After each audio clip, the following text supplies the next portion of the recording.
Om Swastiastu. Assalamualaikum warahmatullahi wabarakatuh. Shalom, namo buddhaya, salam kebajikan, rahayu. Rekan-rekan sekalian, perkenalkan saya Sani Sri Wiranda dari SMK Negeri 1 Denpasar. Pada kesempatan yang berbahagia kali ini, izinkan saya untuk menyampaikan pemahaman mengapa kurikulum perlu diubah. Sebagai bentuk aksi nyata saya telah mengikuti pelatihan mandiri di platform Merdeka Mengajar. Rekan-rekan sekalian, sejak bangsa kita, bangsa Indonesia merdeka tahun 1945, kurang lebih sudah 11 kali terjadinya perubahan kurikulum. Lalu, kenapa hal itu bisa terjadi? Salah satu faktor yang mempengaruhi hal tersebut adalah adanya perkembangan zaman atau teknologi. Murid-murid kita hidup pada zaman dan keadaan yang sudah berbeda dengan zaman kita ketika kita menjadi seorang peserta didik atau murid. Dari cara berkomunikasi mereka, cara belajar mereka, dan cara menempatkan diri mereka pun pada lingkungan masyarakat sudah jauh berbeda dengan zaman kita. Lalu, untuk mendukung hal-hal tersebut, kompetensi dan keterampilan apa sih yang diperlukan oleh murid kita? Bagaimana dari cara belajar mereka, dan kurikulum seperti apa yang mampu mengakomodir kebutuhan peserta didik? Ketika kita berbicara tentang kurikulum, hingga saat ini belum ada pengertian yang tepat mengenai apa itu kurikulum. Tetapi berdasarkan Undang-Undang Nomor 20 Tahun 2003 tentang Sistem Pendidikan Indonesia, dikatakan bahwa kurikulum adalah seperangkat rencana dan pengaturan mengenai tujuan, isi, dan bahan pelajaran, serta cara yang digunakan sebagai pedoman penyelenggaraan kegiatan pembelajaran untuk mencapai tujuan pendidikan tertentu. Selain itu, kurikulum juga bisa kita maknai sebagai titik awal hingga akhir pengalaman belajar dari peserta didik. Terdapat 3 klasifikasi komponen kurikulum. Yang pertama, tujuan atau konten. Yang kedua, panduan pedagogik. Dan yang ketiga, panduan asesmen.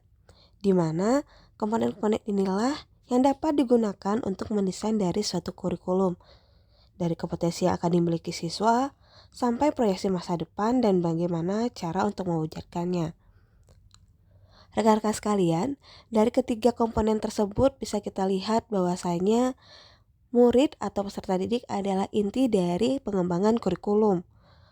Oleh sebab itu, kemerdekaan murid dalam belajar adalah jantung dari pengembangan kurikulum. Jika dikatakan demikian, berarti kurikulum adalah sesuatu yang sangat penting dalam sistem pendidikan di Indonesia, di mana kurikulum berperan dalam pembelajaran. Mengenai peran dan fungsi kurikulum, seperti yang sudah saya katakan tadi bahwasanya kurikulum bisa kita maknai sebagai titik awal hingga akhir pengalaman belajar dari peserta didik. Sehingga fungsi kurikulum bagi guru adalah untuk memandu dalam proses belajar murid. Kemudian, untuk peran dari kurikulum yang pertama,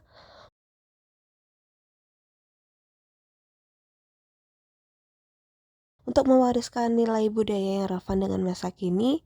Yang kedua, mengembangkan sesuatu yang dibutuhkan saat ini dan masa depan. Dan yang terakhir, menilai dan memilah sesuatu yang relevan sebagai agen social control. Murid-murid kita yang beragam suku, budaya, adat, dan agama menjadikan landasan adanya pengembangan kurikulum dalam satuan pendidikan. Isu-isu baru kini mulai bermunculan, seperti perubahan iklim global, teknologi digital, industri multinasional, serta transformasi budaya, di mana isu-isu baru ini menuntut satuan pendidikan untuk menyiapkan kurikulum yang dapat membantu murid untuk menghadapi masa depan. Oleh sebab itu, adapun tujuan dari perubahan kurikulum, yang pertama, agar relevan dengan perkembangan zaman, agar memenuhi kebutuhan perkembangan peserta didik, serta menyiapkan generasi penerus yang cemerlang untuk masa depan. Bapak pendidikan kita, Ki Hajar Dewantara mengatakan maksud pendidikan adalah menuntun segala kekuatan kodrat yang ada pada anak-anak agar mereka dapat mencapai keselamatan dan kebahagiaan yang setinggi-tingginya sebagai manusia maupun anggota masyarakat. Sehingga kurikulum yang baik adalah yang sesuai dengan zamannya.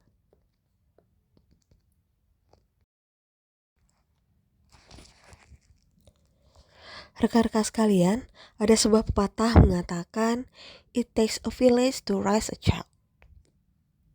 Yang artinya, perlu masyarakat untuk membesarkan seorang anak. Dari situ dapat kita pahami bahwasanya perlunya peran orang tua, masyarakat, dan sekolah dalam mewujudkan kurikulum yang berpihak pada murid. Oleh sebab itu, kita perlu menempatkan kebutuhan, pendapat, pengalaman, hasil belajar, serta kepentingan murid sebagai tujuan utama.